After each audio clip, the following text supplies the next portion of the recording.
Sorry, yun. ma'am. Hindi ko talaga pwede pumasok rito, ma'am. Eh, may appointment nga po kay Mr. Lim. Ako yan, no? Si Maya de la Pumunta ka, Rosa. napagalitan po ako, Hindi ma'am, ka mapapagalitan kasi nga may appointment. Miss De La Rosa? Andiyan, ako yun.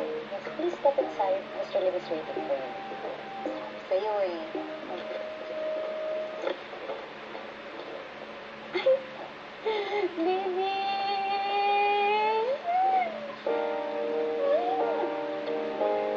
Maya, can we offer you anything? Coffee, tea, water? Ay, tubig na lang. Salamat ha. Tsaka tong cute na batang to. O, diba? Sabi ko sa'yo, magkikita ulit tayong dalawa. Uy, ano kaya dito? Aksidente. Nabuhusan ng kape. Hindi naman sinatadya. Nabuhusan ng kape? Naku ha, sinong gumawa sa'yo yan? Bad yun ha. Sino? Sabihin mo sa akin. Dali. Ako.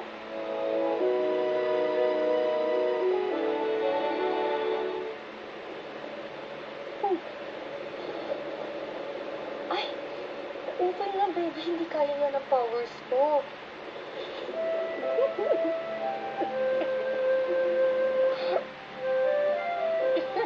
Tapos ka nang tumawa. Yung anak niyo, kinapat kayo. Sorry po. We're done here.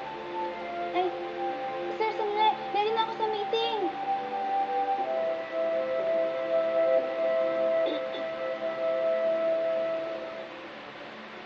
Sit down.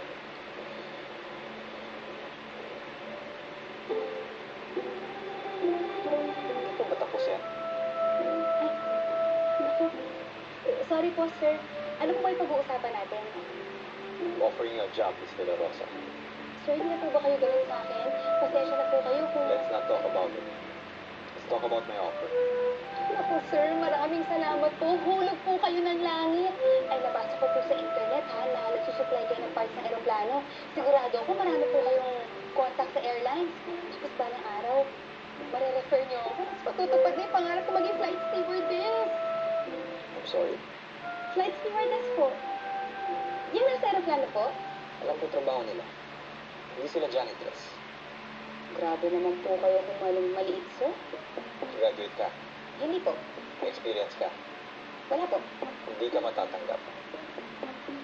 But I'm offering you another job. Sa ground crew po? Okay lang, sir. Basta po makapasok po ako sa airlines. As yaya ni Abby. Sa bahay ka titira. When you have benefits, libre pagkain, insurance. Pero gusto ko pong flight stewardess. Sinasabi ko sa'yo, imposible.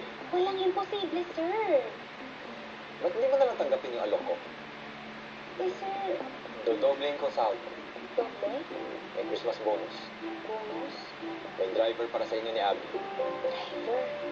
Ulitin mo ba lahat ng alok ko? O tatanggapin mo? Sige, sir. Lahat. Pero may tawad ako.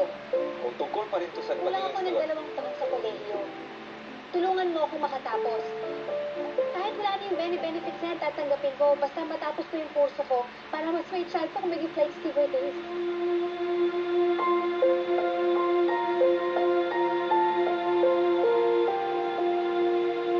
Isang taon. Negosyante ka, sir, no?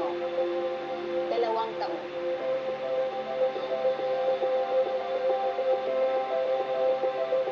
Fine. Ako, sir. Hindi niyo po ito pagsisisihan. Ako pong magiging the best yaya in town.